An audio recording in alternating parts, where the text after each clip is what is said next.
I'm Laurie McNevin. I'm the librarian here in Carberry, and I'm called the branch supervisor. So my job is to take care of this library, to take care of the collection, to make people feel welcome, that sort of thing.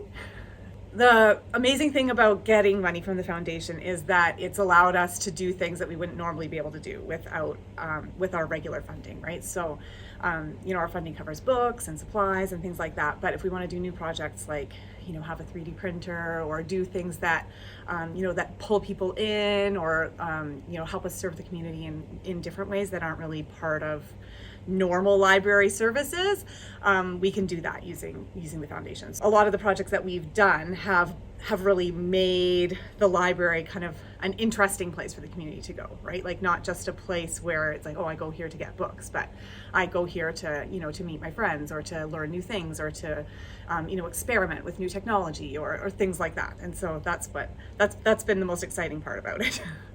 The 25th anniversary grant was one of the first grants that I used when I came here. And it was really easy to apply for because you just put your name in and so then I was given this money and I was so excited because I started by looking at our collection and I noticed that there were some things missing, right? I was looking for books by Indigenous authors, and I was looking for books by Black authors, and I was looking for, books where some of those members of our community would see themselves reflected in our collection. And so that money I was able to use to get some of those books to fill in those gaps. And so these are some of the books that I picked, right? We've got Thomas King, we've got Rebecca Roanhorse, Nadia Corfor, who's one of these amazing authors, and I've spread those books throughout our collection, right? So this is in the children's collection, this is in the teens collection, this is in the sci-fi collection. We've got some books here that I added to the teen sci-fi collection. We've got some books over here that I added in here that are for the teens as well. And buried in the depths of the kids section where we have a lot of really great books with with Cree language, with the history of day and night, things like that, where we're wanting the kids and the community members to see themselves in our books. So the Random Act of Kindness grant was amazing. What we did was the point of it was just to do things that made people feel happy, right? To feel good about themselves, to make other people feel happy. And so what we did was we put together a whole bunch of card making supplies in bright colors. We used some of the stamps that we had here. We used some of our craft supplies. And then we also went out and we wanted to support local businesses with our stuff. So we went across the street to the flower shop and we said, how many plants can we get for this? And we want them to be bright colors. We want them to be flowers. Like put a sticker on there so they know it's from you. And we just put together these things where the point is you make a card, you write something kind, you give it to someone. And we had such an amazing feedback from that. We had so many people coming in saying, "Oh, thank you. Like, do you have any of those left? Somebody gave me one. I want to give one to someone else." It was so wonderful. So we're here in the kids nonfiction section, and this is the most recent grant that I'm working on spending. I haven't even started yet because this is a really big project. So what we've been doing is we've been going through all these books. We've been looking at when was the last time they were checked out, how many times has it been checked out, how old is it falling apart, things like that. Choosing which ones we're going to take out and then noticing what's missing. So what we're going to do is we are going to fill these shelves with books that are going to catch kids' attention, that are going to pull them into an interesting subject that maybe they wouldn't come across when they're on TikTok or wandering around on Google doing a school project, right? And so, because nonfiction is, for me, I see it as a way for kids to find the things that they're interested in so that they can then, use their technology to find out more about those things. So we're working on making this more interesting so that it catches their eye. We want the books to be bright, we want them to be colorful, we want them to be displayed in a way that when they come in, they're like, "Oh, what is that?" Right? And we want this space here, if you can imagine, that there's going to be a carpet, right? We're going to have comfy seating areas. We're going to have displays where those books are standing up so that you can see the covers, because this, doesn't catch anybody's eye. You don't look at these books and think, "Oh, I wonder what that's about. Let me open it up and look at it." So this is our wisdom sharing bench. And the idea behind this bench was that the local advisory committee for the library wanted to put in a place where elders and our younger members of our community could share together.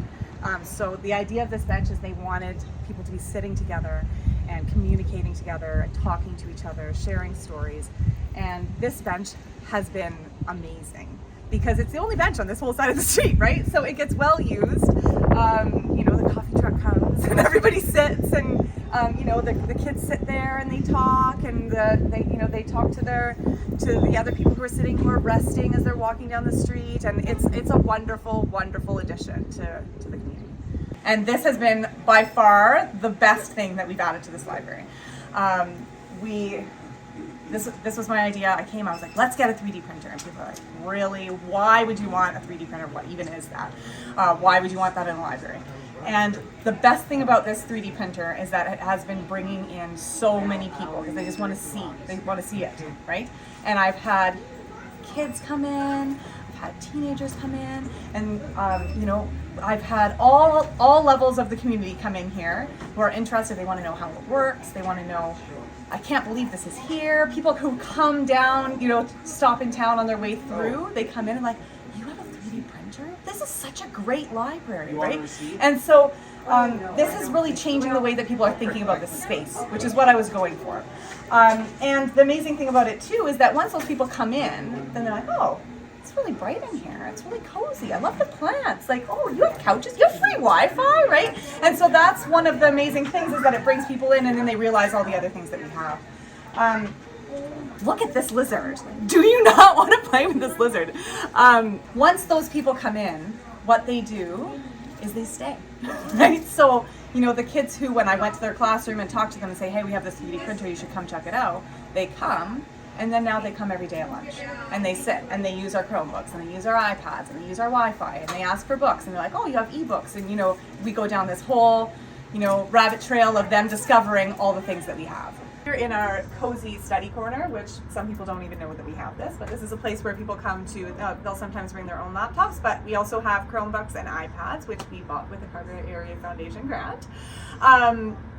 That people can use. So you're able to check them out, which is great. But you can also come in and use them here. And we find that that's how people use them most often is they come in, they just want to, use the internet for a minute, or, they want to watch a YouTube video, or they want to look something up, and they just sit on the couch, they use our Wi-Fi, and they use the Chromebook or the iPad. And a lot of the kids from the school will come after school, and they just want to hang out for a bit before they go home. They'll just grab an iPad, they'll go sit with their friends, and they'll use it. So these, they are so well used. Also, one of the things you can do with the iPads is we have the ebooks and audiobooks that you can get with your library card as well. And so what we do sometimes is we'll have somebody come in, they'll say, I want some ebooks. We'll load them onto there, get them all set up for them, download them using our Wi-Fi, check it out, they take it home, they bring it back 2 weeks later when they're done with it. Yes, the other thing we use our Chromebooks for, which is a new thing that we just started doing this year, is coding clubs. So the kids will all come. We've got all of our Chromebooks set up, and they've all got Scratch going on there, and we do a project, right? So we made a game, we made a chat bot, we made all kinds of things, and they loved that. And it's amazing to be able to have the tools to teach them that, right? Because if they all had to bring their own devices, it wouldn't be as accessible to everyone. The other thing we use them for is D&D, because you can have all your character sheets on there, and we have a big D&D program that we run. So everybody comes in and they all sit, and they can all link into the same game, and they can all play together, and then they can update their stuff from home if they want to. It's really easy to apply. Yeah, all you have to do is have an idea, and then just put it down on paper and explain why it's important and how it's going to serve the community, right? And because that's what the money's for. And if you have an idea, then just go for it. Please do, right? Because the money gets used well, right? Like if you go around town and look at all the things that have Carberry Area Foundation signs on them, they're all good things. Good things that are in the center of the community. They get well used. They make Carberry a better place.